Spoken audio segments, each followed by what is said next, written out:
Who heard about the big merger today with Heinz and Kraft Food? So now you're gonna have ketchup right on that cheese going right into the burgers over at Burger King, because they also own Burger King. So it's interesting the consolidation that's going on in the industry right now, you know, with all the different food companies coming into play, you know, it's been great. By the way, I've been enjoying reading everybody's homeworks quite a bit. It's a big part of this class. So if you're not doing your homeworks, it's like not coming to class, because I can only teach so much in an hour and pack it in with speakers and student speakers. So the homework is so important. If you have any questions on it and how it applies to real life, again, feel free to email me how it applies to your business, or if you don't get it, or for any reason you have any question, don't hesitate to email me. Okay, so today, what we're gonna do is something a little bit different. I picked out a few different videos from my new best site, the Khan Academy Kaufman Foundation partnership, which provides all these great entrepreneurial videos for everybody to see. The one question I get asked probably more than any question is, how do you take the idea and turn it into a business? Because we all have these ideas every day. A lot of you have ideas that you're presenting that have changed 2 or 3 times during the semester, which is a good thing. You don't want to lock yourself into something, or you saw somebody did something here that was maybe something that you can get into as well. That's okay. You know, these Me Too businesses, there's always a Me Too business. You never have anything to yourself. With the Coke, there's always a Pepsi, and then 7-Up and Royal Cola gets in the mix. So there's Hertz, and then there's Avis that try harder. So there's always a Me Too business. All right, you'll hear that a lot in your life. And it's okay to have a Me Too business. Find something that looks good, change it a little bit, give it a little different flavor, and then run with it. Okay, so that's called the Me Too business. So today we're gonna see 3 different entrepreneurs, businesses that they've started, that they thought about, and that they actually came into play after they thought it through very, very carefully. Okay. I'm Philip Rosedale. I think entrepreneurs just love the spotlight in many cases a lot more than the actual money, but it's sort of money that measures the size of that spotlight in a lot of communities. I think all the really great risk takers and entrepreneurs are motivated by some sort of observation about the possibility in the world around them, or something they can build that they just can't get out of their head. And usually it doesn't seem to be money that motivates them. It's sort of more powerful forces, you know, just sort of a fantasy or an idea that you just can't stop thinking about. Some people call themselves serial entrepreneurs, and I always think that that's kind of almost a career choice, and it wasn't really mine.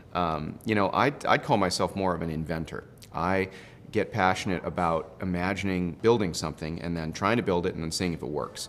That's caused me to work on several different projects that are entrepreneurial, but I think there are a lot of really amazing people in the community that are there to be entrepreneurs over and over again successfully, regardless of what the ideas they work on are. I'm more of that kind of crazy inventor who really is passionate and particular about what he actually works on. You know, for me as an inventor, and I guess more of a futurist, the idea always comes first. So the possibility that something about the world could be different than the way it is right now, or is likely to be different with a little help, that is always what drives me. And then I start thinking, is the technology here yet to enable that? Could I really actually do it? When you think about entrepreneurial projects and you think about the businesses behind them and whether you can actually make money and do something, there's really sort of 2 different domains, and I tend to think of one and not the other. The first domain is kind of arbitrage and differentiation, where maybe you're trying to sort of take an existing market and capture a piece of it for yourself by doing something in that market better or differently.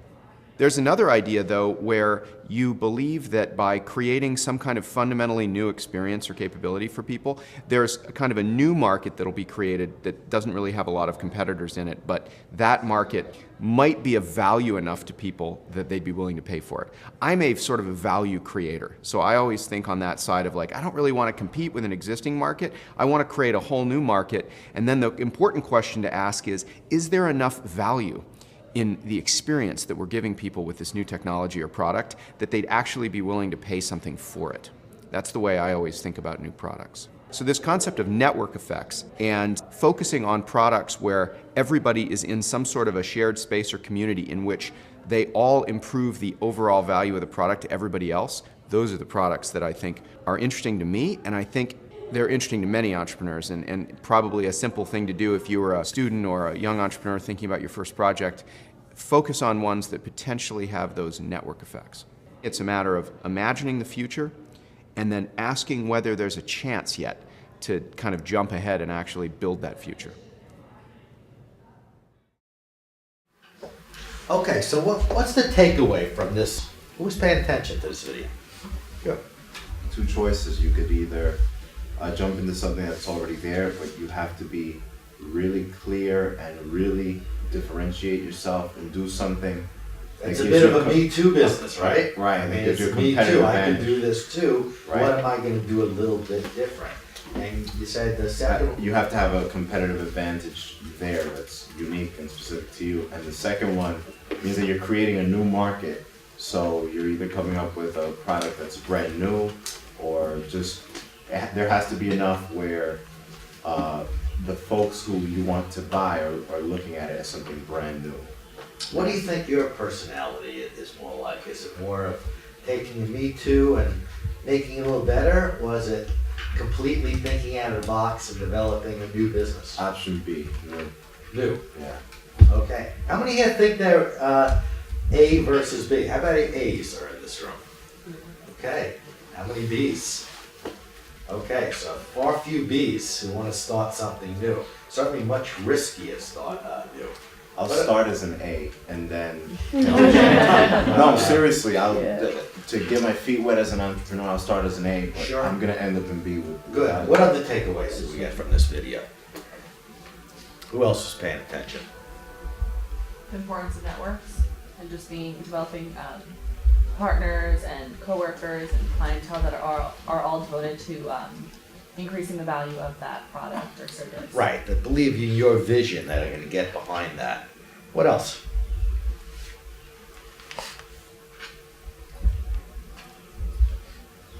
If you start something new, people have to feel that they're willing to pay money for it, a certain amount. That's right, okay? He's not gonna start something new if he thinks it's a little too early. And it really is the entrepreneur's dilemma. Are you there too soon? There's certain things that you're not there too soon. Nadia's 3D cakes are ready to be eaten right now, especially by me. I'm very hungry right now. So I can definitely eat a 3D cake. But that market is there. It exists, it is there. A lot of the other ideas that we've heard here, some of them are brand new and don't exist. Plus size clothes does exist. I was just down in Florida for a few days and I brought some pictures back of a mall and I saw plus size bathing suits.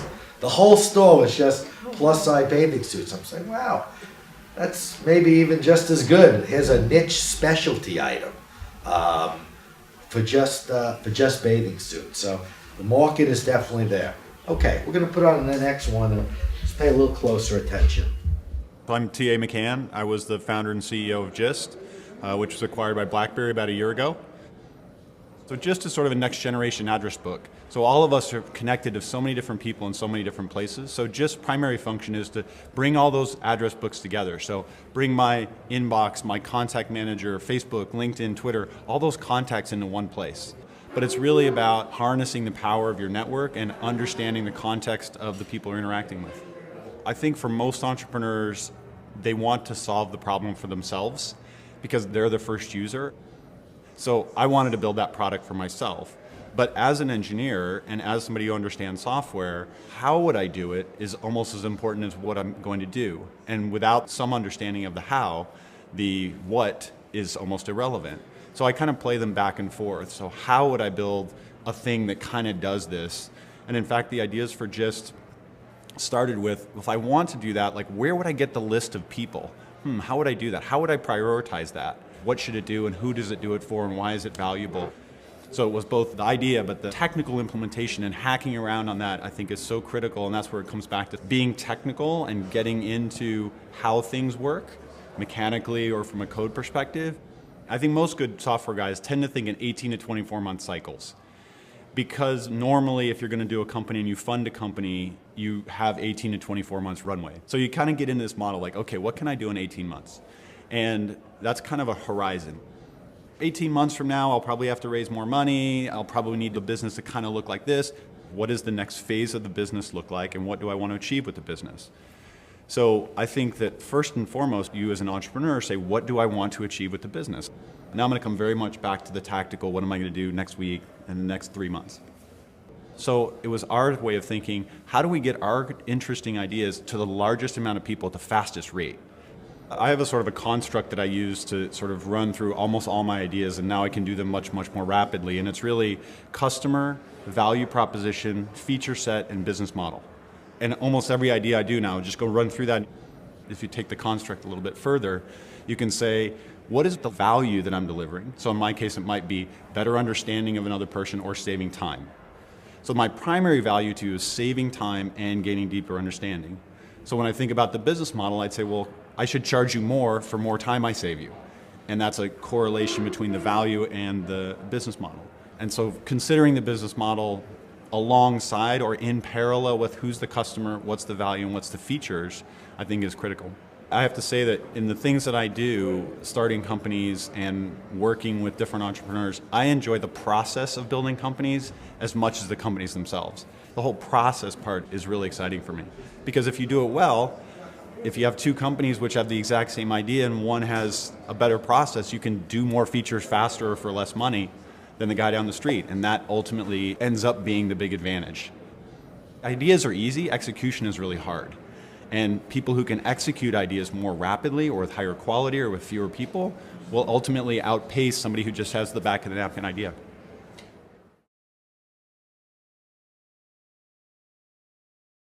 So what's the takeaway from this video?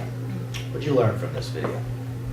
It's very much on the entrepreneur than more of the idea. I mean, everyone has ideas, but you need to be the entrepreneur that can execute that idea properly. So, Right. So if someone has just a good idea, it's not enough to Right. take their own. And he focuses on actually plotting it out, flow charting everything that you're going to do week by week. Things could change, but at least you'll have a game plan, a very tactical game plan. It's a little bit like war. You hit this line, this front line, then you move up here, and you set up battle over here. So I think, from the idea phase, which everybody has ideas, and certainly in this room we have a lot of ideas. It makes an idea, a business is the execution. So I think we learned from this video that execution is everything, and certainly giving people some value. What else did we take away from this video? Yeah, I would just want to say that he's very strategic. He always knows what his plan's going to be for the future, and that's how he stays ahead of the game, by staying ahead of everybody else. Absolutely. What's he selling in this video? Is it like it's a software that combines all your contacts from various sources? Basically, that's what it does. But what he's really selling, he's selling you time. He's selling you time. What's your time worth? I mean, there's a lot of things that you can do manually and that you don't need to file. I mean, things like business cards, right? They have these business cards where you plug them in to the scanner and it scans everything in, and do you need to spend $300 on that? I don't know, or do you just want to just enter it in and keep the cards on a Rolodex as a backup like I do, so not exactly sure. Everybody has their own way, but this guy is saving you time. That's his product. Okay, let's watch one more. My name is Giles Shi. I'm president and CEO of BioResource International. My father is a co-founder in the company, and he is the inventor of the technologies. I have to credit him for being kind of entrepreneurial in the very beginning. It takes a certain amount of vision to kind of see things where they could be or where there isn't anything yet. He was doing some studies to convert poultry waste into energy, biogas energy, and he noticed that the feathers that fell into the manure that went into the digester would disappear.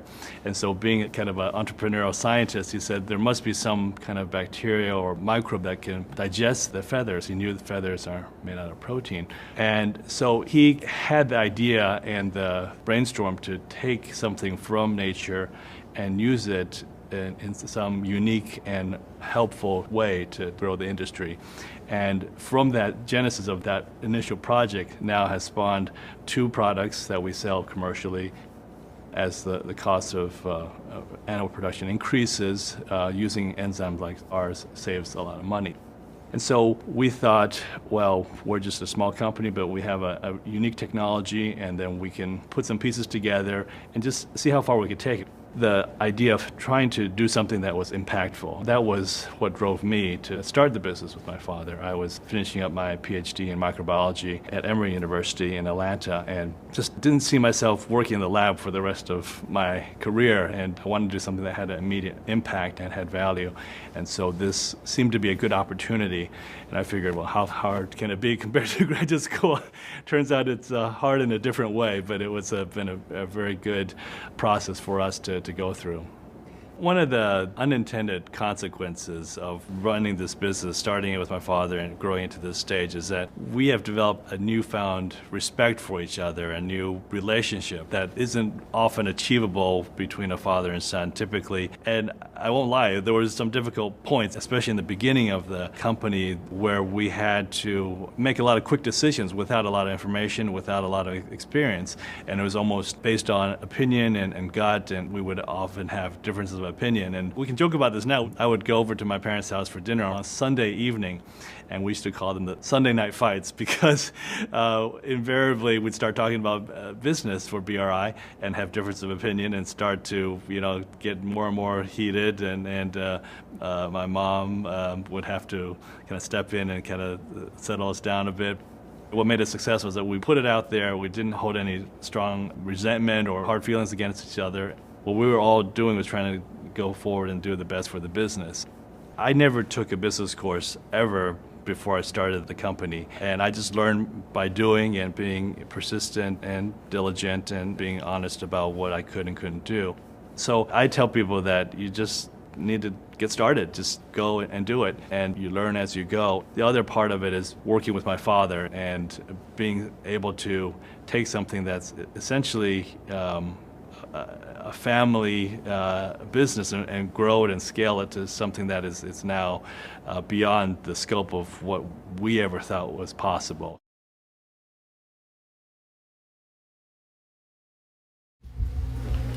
What a wonderful story of a father working with his son, taking something like feathers and re-engineering it so that it becomes feed for other animals because it's made out of protein. I mean, these are really brilliant people that are thinking of these type of things, Like every day I'm reading different stories how the world is going to run out of water. Is everyone aware of that? That we're in really horrendous shape, that water is running out. There's not enough for irrigation. There's not enough to feed most people around the world. There's 8 billion people in this world, and about 70% of them don't have fresh drinking water to drink. So they're going to have to do something about that. And their answer right now is taking seawater, the salt water, and making it into drinking water. And they've been very successful doing that, taking that and re-engineering it. As we know, 3/4 of the world is made of water. So if they're able to use that in a combination of wells, maybe there's going to be a way. So, people are always coming up with innovative, creative, new ways to do things. And that's what makes entrepreneurism so unbelievably exciting, because every day there's something brand new that's going on. All right, so today we're going to hear from our first speaker, Regina O'Neill. Okay, so Regina.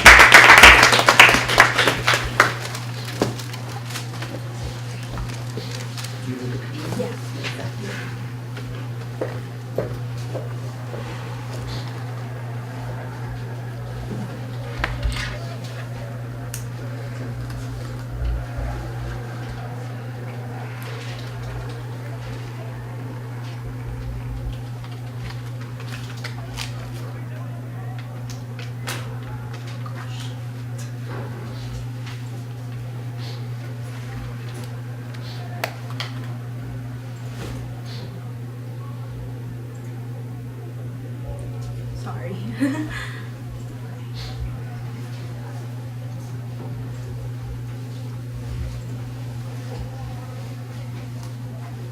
I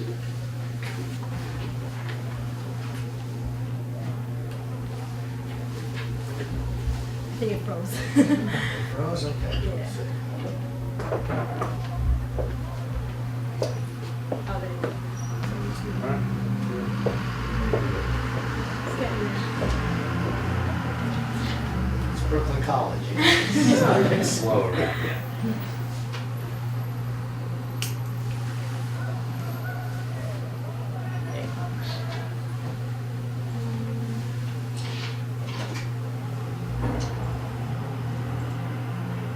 Alright, hi everyone. My name's Regina, and ever since I was young, I've always wanted to do a business that revolves around food. So I thought of managing my own restaurant, doing catering business, because that's what my father kind of does when as his part-time job in the Philippines and here as well. So recently I watched the movie Chef by John Favreau and John Leguizamo and Sofia Vergara, and it really inspired me to create my own food truck as well. So my business is a jeepney food truck. A little bit of history about the jeepney. These are the jeepneys in the Philippines. They are very ubiquitous in the Philippines. They're everywhere. They're the most popular public transportation in the Philippines. It's like a bus, so to get from point A to point B. So jeepney is evolved because of the American troops when they left in the Philippines at the end of World War II. Hundreds of surplus jeeps were sold or given to the Filipinos. The jeeps were stripped down and altered completely. Filipinos added, actually this is the 1943 Willys Jeep that the Americans left after the World War II. And so then Filipinos altered them and stripped it down completely. They added metal roofs for shade and decorated them in vibrant colors with chrome-plated ornaments on the sides and hood. They also decorated with religious icons, popular artists, and comic characters. So yeah, they're very colorful. So when you commute, that's what you ride in. Yeah, it makes you happy right away going to work. So I aim to create a flamboyant jeepney food truck that that will attract customers. I think it's something that's never been done in the States and rarely in the Philippines. This is actually in the Philippines, but they sold popcorns only.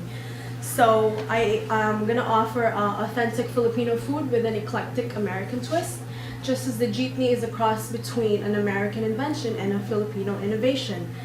So yeah, my menu will derive from family recipes, and yeah, I will offer a more authentic, healthy, delicious alternative to other Asian cuisines, and I will serve in eco-friendly on-the-go containers so that customers won't have a problem eating it. And also, when I'm in one spot, I will put out 2 to 3 foldable chairs, and I will create tables so that they can enjoy their food while staying in front of my food truck. So if they have extra time, they can eat over there. And yeah. I am going to market it through social networking and shouting out where my location is each day. I've already begun promoting my food through social media, and I actually have a hashtag it's called Reggie's Kitchen on Instagram, and it's basically all my food.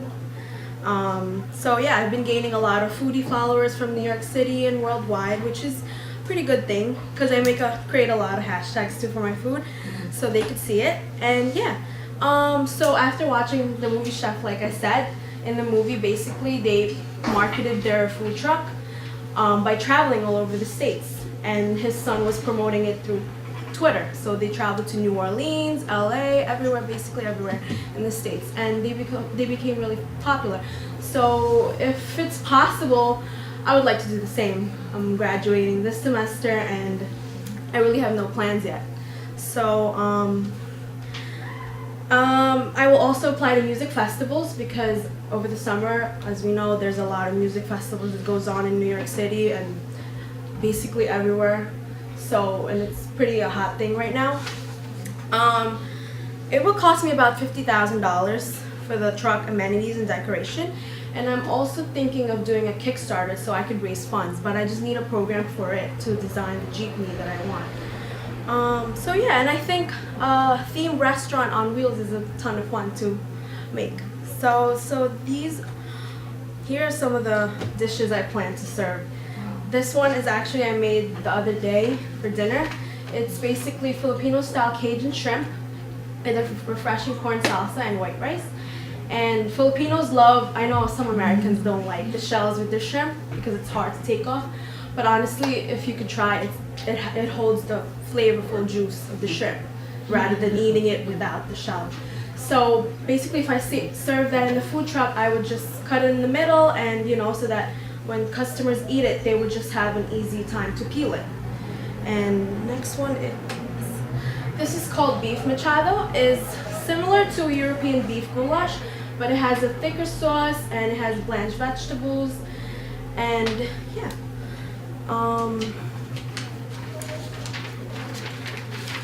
And actually it has a sweeter taste.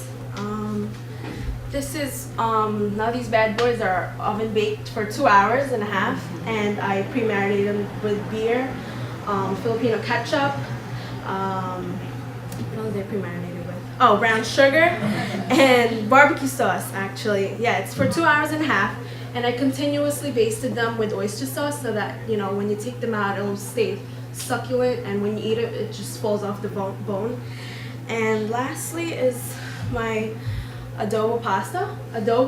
Chicken adobo is a popular dish in the Philippines, which is, and I actually eat it every time you eat dinner. So I got tired of eating it just like the way it is. So I turned it into a pasta. Not a lot of Filipinos actually do that. So, because they like eating it with rice, and not a lot of Filipinos don't like pasta. So I put it in a pasta with shaved Parmesan, and created the sauce through heavy cream and evaporated milk, and I served it with garlic bread, which is typically pastas are typically served with garlic bread. So pandesal is like a staple Filipino bread, which is actually really good with adobo. So I think that'll be a hit as well. And here is some of the other food that I plan to serve. That's grilled pork belly with an onion tomato slaw and my classic crab cakes. And that sandwich right there is the supreme sandwich that I call. It's basically just an Italian garlic bread with crab meat and romaine lettuce with breaded jumbo shrimp. And yeah, and the top one is when I served my family for Christmas, because we had a seafood festival, so it's just lobster.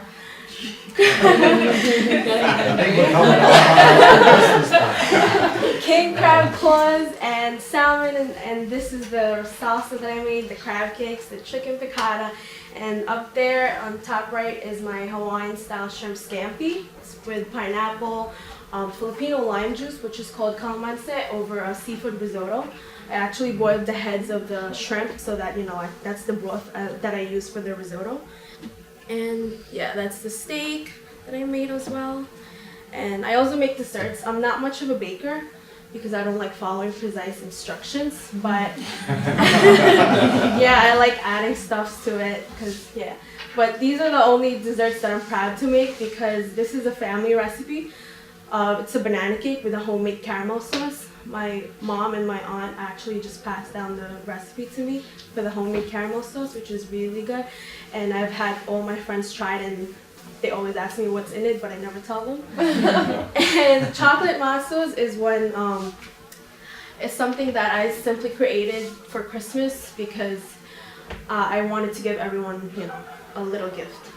So basically that's it. Fabulous idea. Any questions? Did you bring any samples? I should have, but Okay, next time. next week. Yes. So I'm just wondering if you're thinking of leading the marketing more with the truck or with the food. And towards the end, it sounded like maybe more, or maybe a combination of both. What do you have in mind? Probably a combination of both, because I think, mostly the most important thing to lead is the food. You want them to see what they want to eat. You want to give them what they want. Basically, there's a lot of foodie trends going on right now, especially on Instagram. So, yeah. If they see that, I hope so. Would you have a food truck here or in the Philippines? I was a little bit Oh, over here. over here. Cause yeah, I mean, yeah. I live Where's like a location? Like, do you think Brooklyn, the city? Probably I would start in Staten Island because that's where I live right now. Okay. Well, I wouldn't really start in Queens yet because there's a lot of competitors in Queens because that's where the most Filipino restaurants are. And probably working to Brooklyn and Manhattan and then lastly Queens. Great. How many of you like this idea? A show of hands. How many of you would like to invest some money in that idea? Okay, so that's showing a lot. Okay, so I mean, hey, I mean. Oh my God, I You just know, thought of this okay, too. so good. So I'm just saying, hey, you have an idea that you probably got a used truck and be in business for $20,000. That's $1,000 per student, and now you're all in business. And hey, if this cooking is as good as it is, certainly Filipino food. You know, I've never had it. Looks fantastic, and there's certainly a niche. People want to try new things. Yeah. In New York, especially, this is a foodie city. They want to try everything. So I think you have a good idea there. Okay, good job.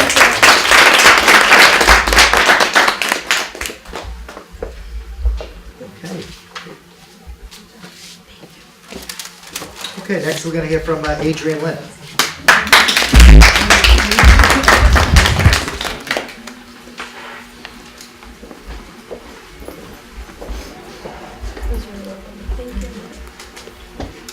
Hey guys, my name is Adrian. I'm still recovering from a cold, so I apologize if I sound funny sometimes. I want to start off by asking, how many of you have a gambling, porn, or gaming addiction? Yeah,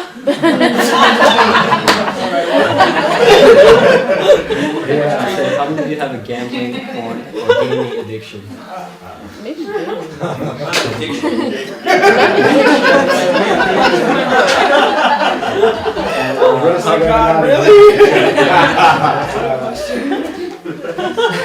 And how many of you consider yourselves procrastinators? Yeah. Alright, so I know who my first customers are. Okay, so my business idea is to offer a service that monitors your computer or smart device and holds the user accountable for their internet browsing behavior. To use it, the user needs to create an account as well as install my app. In creating the account, they will need to enter the email of a partner, someone who can hold them accountable for their behavior on the devices. The app works by running the background, collecting data about what sites they visit and what apps they have open. All this data will be logged and sent to the email of their partner in a report every month. So if they try to cheat by closing the app, that will also be in the report. There are other similar apps out there, but I think mine is the only one that discourages the user from undesirable behavior in real time by deducting money from their credit card. What?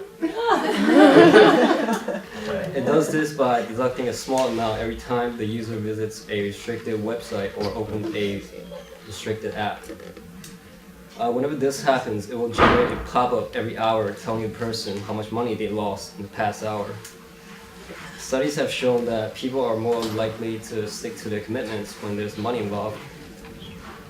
By default, gambling and porn sites are restricted by the app, but the user has the option of adding other sites as well as apps to their own list of restrictions. The app also has a cram mode that's absent from its competition. What the cram mode does is it deducts money from the user every minute they're visiting distracting websites or playing games while this mode is activated. So this can be really useful for someone who needs to finish up a project the day before a deadline, especially if they're prone to getting distracted. The service itself is free to use for the first 7 days. After that, they are charged $5 per month to subscribe. My target market includes anyone who has internet-related addictions, gaming addictions, procrastinators, as well as anyone trying to increase their productivity while on computer or smart device.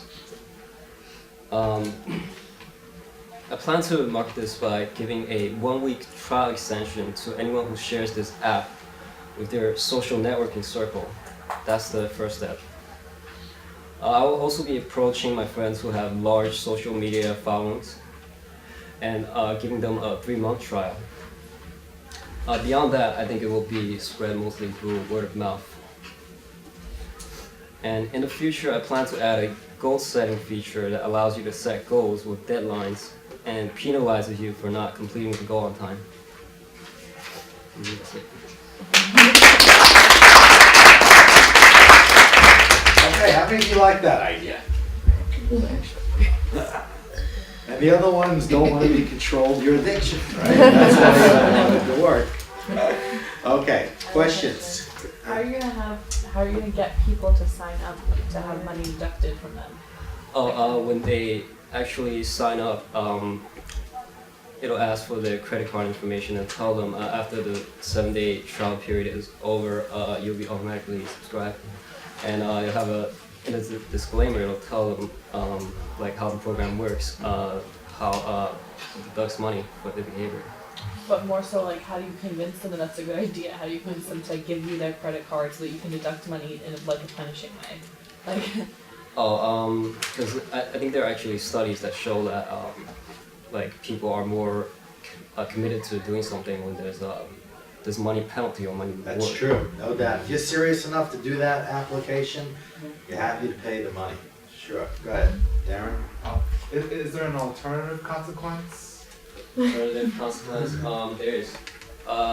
Like I said toward the beginning, when they sign up, they have to add the name and email of a partner, someone who can hold them accountable for their behavior. So at the end of the month, they get a report of the user's browsing habits. So I mean that's the alternate consequence if they don't care about some money.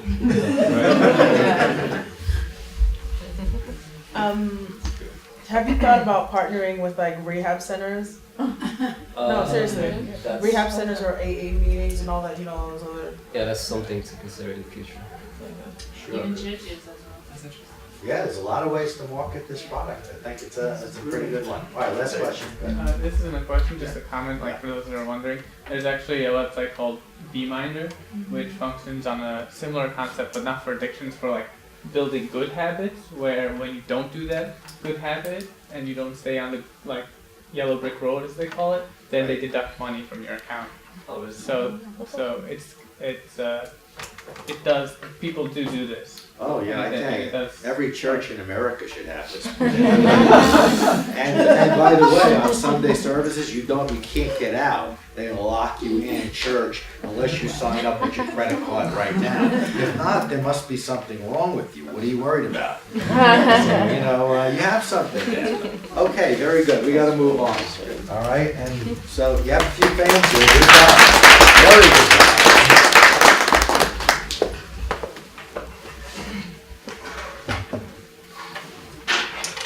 Again, any questions you have for your fellow students, feel free. You have your email addresses, and feel free. I'm sure they'd be quite flattered to hear from you if you have some ideas, comments, you want to invest. I know we all want to get into that truck business quickly.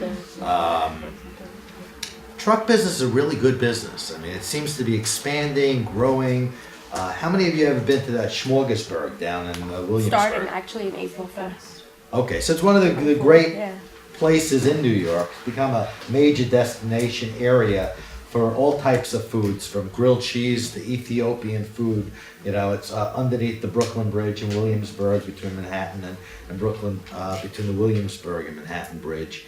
And I believe it's every Sunday. Yeah, Saturday sometimes. Saturday and Sunday. So the food trucks are getting big. They're, if you go out of state, Philadelphia, near all the college campuses, even in Manhattan, you have some exotic, great ones, and a lot of that is paying a concession fee to the Parks Department.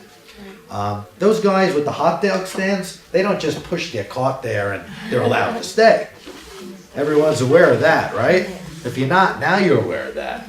Okay, it's not like you just push your hot dog cart, or your bootleg tape, and there's a big difference between the bootleg tape stand and the dirty water door guy. And then some of these stands are tremendous. These Belgian waffle businesses, they look like they're $100,000 for a truck like that. So everything from a hot dog stand that could be maybe $10,000, to your cart that could be $25,000 or $50,000. Depends if we have any of those old Jeeps around. Okay, so last week we had a guest speaker, and that was Dennis Shields. Just so that you'll know, Sam, our videographer, let's have a hand for Sam, right? He's done a great job this semester, putting everything up. So, did something a little bit different this year. We just started it a couple of classes ago, but the whole class now is up there. So if you want to watch your speech, and you want to watch the classes again, okay, you get to see yourself. And by the way, for those of you who are captured now on the videos, and will be forever and ever, it just started, so the early classes are not on. You'll be able to see how you do in front of your class, and you'll be able to do a couple of things. Critique, judge yourself. You're able to also give it out to future employers, future people that you want to work with, that, hey, this is me, this is my class, this really happened. Okay, so I urge you to take a look at it. Take a look at some of the guest speakers, from the semester. He's very, very fast, Sam. So we have these things up almost immediately. 2 days later, they're there. Okay, so today, instead of our guest speaker, I figured what we were going to do is watch a really good video of none other than Mark Cuban and how he started out in business and what he did to become successful.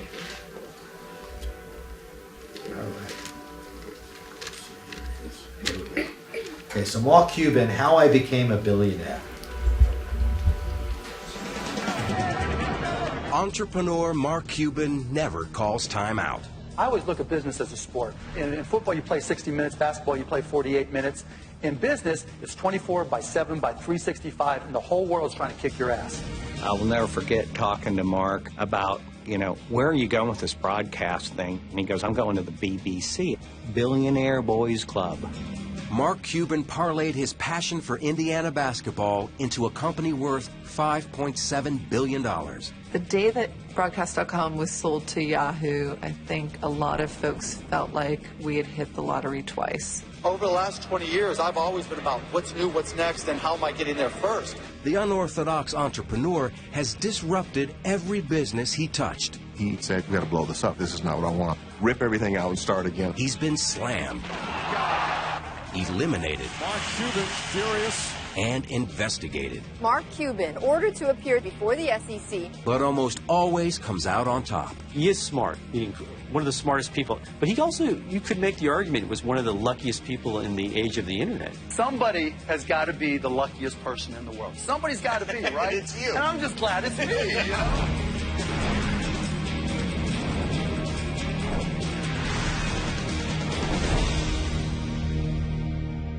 It appears that they are for sale on a game-by-game basis, but I can't figure out how to buy them. Mark Cuban got in at the beginning of the internet boom, and it served him well. His gold mine was called Broadcast.com, one of the first internet sites to stream events live. Everything from Victoria's Secret models to countless sporting events. Gets the slot, hits the post. We were the first ones to scale internet broadcasting, to take 500 radio stations and broadcast them on the internet, 100 television stations, earnings calls, product launches, college football games, deals with the NHL, Major League Baseball. We had really become a broadcast network on the internet. The fiercely independent entrepreneur has blazed a trail into TV, movies, NBA ownership, and he even stars on a TV show, though he declined to participate in this one. Mark has been an entrepreneur from the moment the word was invented, before it meant drug dealer. Mark Cuban was born in Pittsburgh, Pennsylvania, and grew up in a suburb called Mount Lebanon. From the get-go, Cuban was a moneymaker, selling trash bags, newspapers, and even postage stamps. I started a stamp company. I started with a quarter and bought a stamp and left with $50, thinking, hey, if I could do this, I could do anything. By the time he was 16, he had already built a reputation. Brian Cuban is his younger brother. I remember Mark being given $5,000 by one of our neighbors to go buy stamps in New York with my father. He was always the entrepreneur at stamp shows. But that just shows you, at that age, what people thought of his ability to make money. That skill only grew at Indiana University. The tireless business major taught disco, started a chain letter, and decided to run a bar if he could come up with $15,000. Evan Williams was an engineer at General Motors who played on the school rugby club with Mark Cuban. He was at my house one day. He was calling banks to try to get a loan so he could buy this bar. So on my way out, I said, hey, Mark, if you have any problems getting that loan, just give me a call. 2 days later, he goes, hey, Ev. So I ended up late 1979 loaning Mark $15,000 so he could buy a bar in Bloomington. Cuban awarded Williams stock certificate #1, and within months opened his bar, Motley's. Wayne Winston teaches graduate statistics at Indiana University. In my over 35 years of teaching, I've never had a student really start a business while they were an undergrad or an MBA here on campus, and he started Motley's, which became by far, I think, the best bar in town. The business model he used in Motley's is very close to the same business models he used in his next 2 or 3 businesses. He always would have 51% of it, even though he didn't put up any of his own money, but no one really complained because he was the one that built up the business. Until it came crashing down after a wet T-shirt contest. It's pretty common knowledge around town. An underage girl won a wet T-shirt contest, and so I think that hurt the future of the bar, let's put it that way. Cuban graduated and soon landed in Dallas. Within a year, the born entrepreneur launched Micro Solutions, providing software, hardware, and training to businesses at the dawn of the PC revolution. It was a family affair. Mark goes, you come work for me. So I said, fine. So my first day at work, I'm a big lawyer. I show up in my suit and tie. And he goes, why are you wearing that? Well, coming to work for you at Micro Solutions. He goes, no, go home and change, put on your crappy clothes and your jeans. You're in the stock room. Mark doesn't give you anything. You have to learn it and earn it. Mark Cuban learned the computer business fast, and in 7 years sold his company to CompuServe for $6 million. And I retired. And you retired. And what did you do with that money, your biggest purchase? My biggest purchase, I bought a lifetime pass on American Airlines, and I had one mission in mind. I wanted to be able to go to as many countries around the world as I could and get drunk with as many people as I possibly could, and I was so good at it.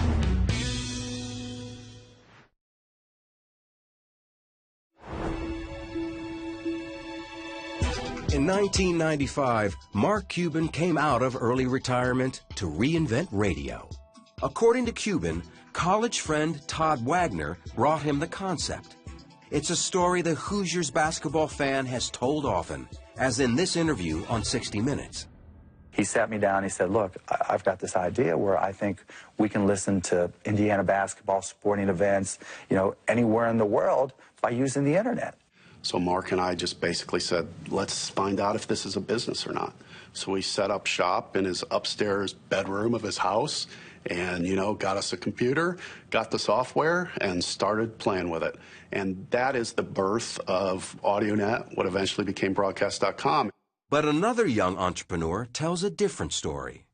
Chris Jabe says he was also a founder of the company. When I was pretty young, I was a Minnesota Twins fan. I moved to Texas. So as a displaced fan, I was always trying to figure out how to get access to those games that I couldn't see on regular TV. When the internet came along, it's like it was a slam dunk, because now it was just a matter of acquiring broadcast rights. He took his plan to investors. One of them was Cuban.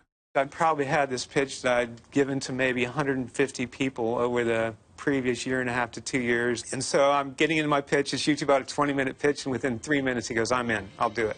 Jabe asked for $1 million and said that Cuban wrote a check for $10,000, and months later tried to cut him out completely. Mark said, Chris, I really don't need you. You really don't have that much to add. I can pretty much do or get people to do what you're doing. So I was a little bummed, to say the least. And I really give Todd a lot of credit. When he came to me and said, we can work a deal with, for $2,500 a month and 10% of the company, in the way he described it and the way he showed me the paperwork, I knew it was real. And it really made me feel really good, actually, even though it was hard to take 10% of a company that I developed 100% from scratch. Cuban became the driving force of AudioNet. Mark overall really wanted to see it as his company. He had made it, gone from really an idea to reality. he never really wanted to acknowledge me as a founder. But co-founder Todd Wagner does acknowledge Jabe's participation. He was there for a very brief period of time, and then he went on to the next thing. He owned a slug of equity and did just fine. AudioNet did better than just fine. Never before in the history of the world could you come in and listen to almost any team from anywhere in the world. You know, a little PC and a connection to the net, and you might as well be sitting in Bloomington, Indiana. You'd go back in there, and all they did was have all these servers with all these different sporting events going on and people trying to keep the servers up. You're like, what is going on in here? They're planning a nuclear strike. And, you know, but it was controlled chaos in there, keeping all those servers up and all the game streaming. It was pretty cool. Cuban and Wagner changed the name from AudioNet to Broadcast.com in 1998 and positioned the company to go public. The internet boom was in full swing, and on July 17th, the stock hit the market, priced at $18 a share. The first trade pops up, and it was, you know, $63 or whatever it was. I mean, it was just through the roof. Nada Usina led the sports properties and marketing departments at the company. I recall our head of HR popping her head out of a cube like a game of whack-a-mole and saying, "We opened at," whatever the number was. And everyone looked up and we thought, she missed by a decimal. She must be wrong. And we all started to look, and you could just see heads popping out. And the excitement in the room, it was literally like a parade went off. The stock closed at $62.75. At the time, it set a record for the highest percentage increase on an opening day. I'm the first to realize that luck plays a huge part in it. I happened to have a company, Broadcast.com, that went public at the right time when the internet stock market was going nuts. Cuban wanted to expand their content and was looking for a breakout event. He found it in lingerie. There were a lot of pinnacle events for Broadcast.com, and one of those was certainly the Victoria's Secret webcast. Wrapping high tech with high fashion, the webcast was a phenomenon. Millions of people tuned in, and it became the largest viewed event ever on the web. We like to position it as the first sold-out event on the internet. It helped to cement us as the go-to place if you wanted to do something multimedia on the internet. Jeff Swaney is an entrepreneur and friend of Cuban's from Dallas. I will never forget talking to Mark about, you know, where are you going with this broadcast thing? And he goes, I'm going to the BBC. Billionaire Boys Club. You're not going to make $1 billion on this thing. I mean, you're going to make $100 million. No, dude. No. BBC, dude. That's what I'm doing. In pursuit of that billion, Cuban and Wagner led the charge straight to the executive offices of Yahoo. I remember Mark and I going into the conference room and basically just saying, look, we're where you guys need to be. So you're either going to have to compete with us or you're going to have to buy us because we are big players in where we think the internet's going to go. Yahoo felt the breath of competition, according to Paul Sappho, a leading technology forecaster. It's a moment where there's a sense of the rise of the machines. Algorithms in the form of Google are really taking over the search space. And it's beginning to dawn on people that, in fact, there is a lot of volatility in customer loyalty around places you visit on the web. I can remember going to Yahoo, and you could just feel the anxiety at the company of how do we bulk up our technology side. Looking for an answer, in April 1999, Yahoo grabbed Broadcast.com for a staggering sum, $5.7 billion in stock. The deal secured Cuban's membership in that billionaires club. I think a lot of folks felt like we had hit the lottery twice. You had this tremendous IPO, and to top it off, one of the great companies in Silicon Valley, Yahoo, comes in and acquires this little old company that was set up in Deep Ellum, Dallas, Texas. It couldn't have been, frankly, scripted any better. But not scripted all that well for Yahoo. It is so easy to quarterback this thing, and as people say, it's one of the stupidest moves in the history of the internet. But there was so much stupidity in that period. It was like a single note in a vast symphony of stupidity. Yahoo struggled with their new acquisition. It's pretty simple to see what happened if you're on the inside. You had a $5 billion acquisition handed to a number of NBAs who had never actually integrated anything before. Yahoo really took a pounding, and they took their eye off the ball of search, which opened the door for Google, who smoked them. Within months of the buyout, Cuban protected his stock by buying puts and calls against his interest and began to cash out, buying a 24,000 square foot mansion and a $41 million jet. But his next purchase would be the billionaire's prized possession.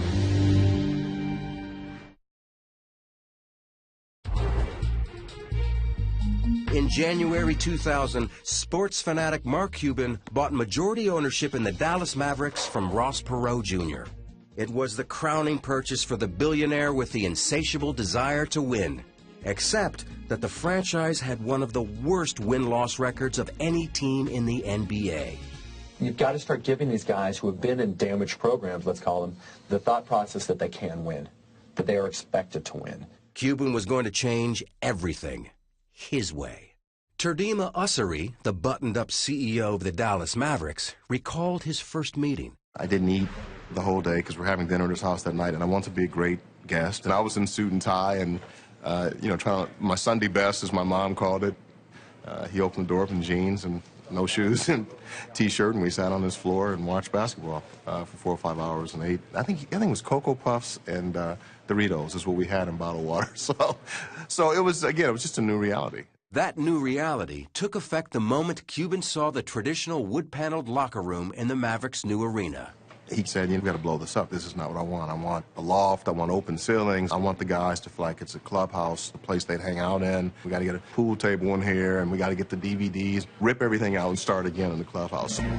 The radical new owner booked first-class hotels for road games and would buy a team jet with legroom for 7-footers. All that stuff was new. None of that stuff had been done in the league before. Nor had an owner worn a Mavs Fan for Life T-shirt, or put his email address on the Jumbotron, or broken custom by ditching the skybox for courtside seats and yelling at the referees. No! NBA control at the timeout! NBA control at the timeout! Mark has said plenty that's gotten him in trouble. Scott Soshnick reports on sports business for Bloomberg News. My favorite one is when he said that a referee wasn't qualified to manage a Dairy Queen. But when he said that, Dairy Queen got upset.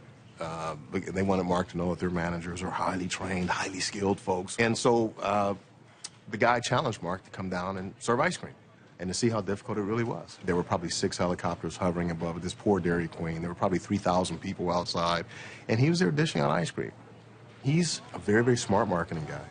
And if he can turn a negative into a positive, he will. But Cuban's courtside criticism was a negative for David Stern, the longtime commissioner of the NBA. I think Mark was very impatient when he first became an owner because he strives for perfection.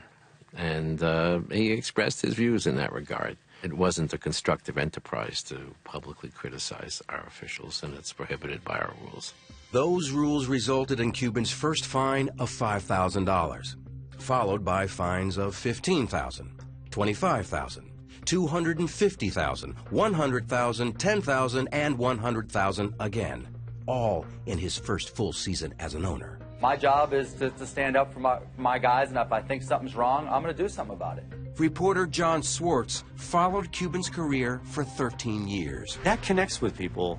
You don't see that among many billionaires. They think they have to act a certain way. I don't think he cares.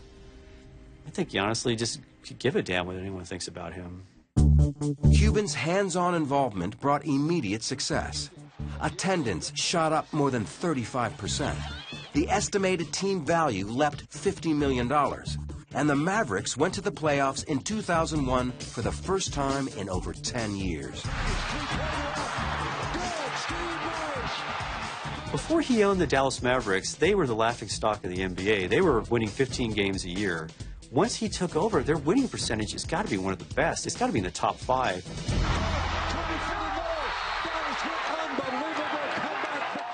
Despite their surging success, that year the Mavericks fell short of the championship. And success for Cuban in the film and TV business was also proving elusive. At the dawn of HDTV in 2001, he launched the first high-definition television network called HDNet, as he explained to Charlie Rose. We're available on cable, we're available on satellite, but viewers can go knowing that not only are they going to get great entertainment, but they're going to get great entertainment in the best possible picture quality. The network sputtered, barely reaching 350,000 homes in its first year.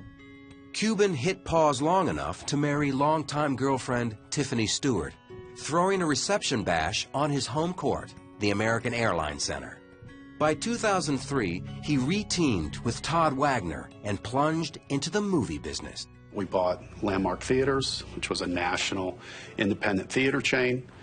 We invested and then bought Magnolia Pictures, a theatrical distribution company. We built on a home entertainment unit as well to that. And all of a sudden, we had built a vertically integrated media company, meaning we had production, distribution, and exhibition all under one roof, in a way that, frankly, we had not seen done before. It gave Cuban the pieces to shake up the movie business by releasing a film in theaters, on DVD, and TV simultaneously. Andy Fixmer is an entertainment reporter for Bloomberg News. Back then, nobody was doing this. Nobody even thought that you would dare put a movie on television before it was released in theaters. It just wasn't done. Cuban's movies met with mixed success. Some films, like Good Night and Good Luck, had found critical acclaim and a niche audience, while others struggled. And there was a disappointment again on the basketball court. Star Dirk Nowitzki led the team into the finals in 2006. The Mavs were up 2-0 when momentum suddenly shifted. And the team dropped 3 straight. Cuban was livid. When he was pissed, he may as well have been Satan. The players literally ran the other way in the locker room. The Miami Heat are champions of the basketball world! After their collapse in the championship, Nowitzki publicly called for Cuban to control his temper. For the owner who hated to lose, the loss was pure devastation. I believe he didn't leave the house for 3 weeks, and he became a shut-in. So what did it cost him? It cost him his dream. Really, his dream was to turn the Mavericks into champions.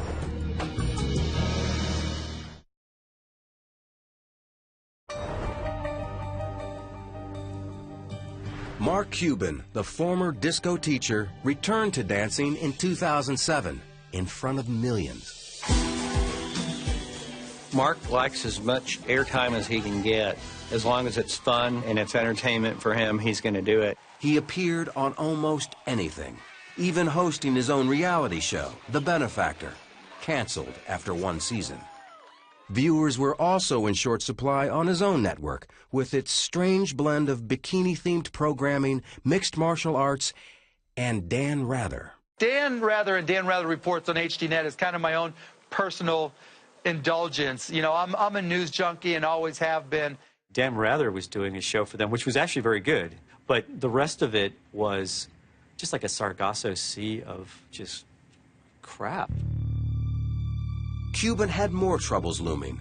The Securities and Exchange Commission filed a suit against him. We're going to turn now to the crackdown on insider trading, and it has ensnared billionaire Mark Cuban.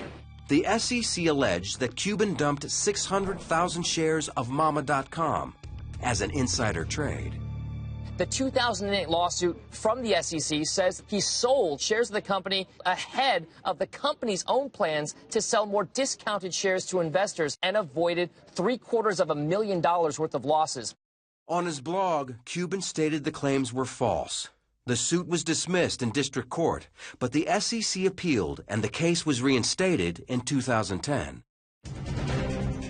While Cuban battled in the courtroom, he also prepared for battle on the basketball court. He dealt for key players, hired a new coach, and in 2011, the Mavericks fought their way back to the finals. Surprising everyone, the loudmouth behind the team bench went silent. It was different. I mean, still people went up and talked to him, but he said, not today, not me, talk to the players. With Mark in the background, it was this other guy, Dirk Nowitzki, and the team that Mark had assembled that in the end was able to win. What he's always dreamed of.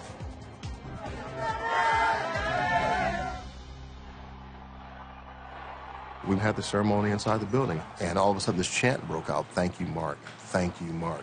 Thank you, Mark." How many times have you heard of a building chanting, "Thank you" to the owner? That's pretty unique. With a championship banner finally in place, Cuban rebranded HDNet, calling it Access TV. In addition to Ryan Seacrest, Cuban partnered with two of the most powerful names in music and entertainment. He lives in Dallas with his wife and 3 children. On his personal blog, he sounds off on everything from executive compensation to personal health. Whether brilliant or just plain lucky, Mark Cuban will always be looking for his next big move. He's going to challenge conventions. He's going to change how people think. He's definitely a guy to always keep your eye on. He's brash. He's not afraid of controversy. But he's also one of the most brilliant strategic thinkers I've ever met. Is the glass of water half full or half empty? Mark's going to be the guy asking who's pouring it. You can look at things and say, this is the way they've always been done. I like to look at it and say, well, if everybody's doing this way, that's not where the future is. You have to look somewhere else. And, you know, if that pisses people off, that's their problem.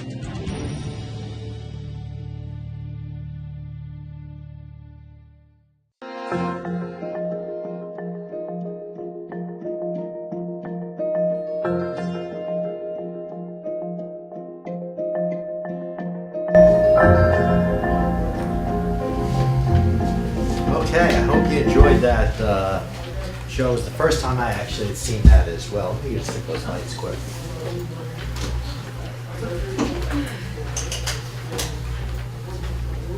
Any takeaways from Mark Cuban?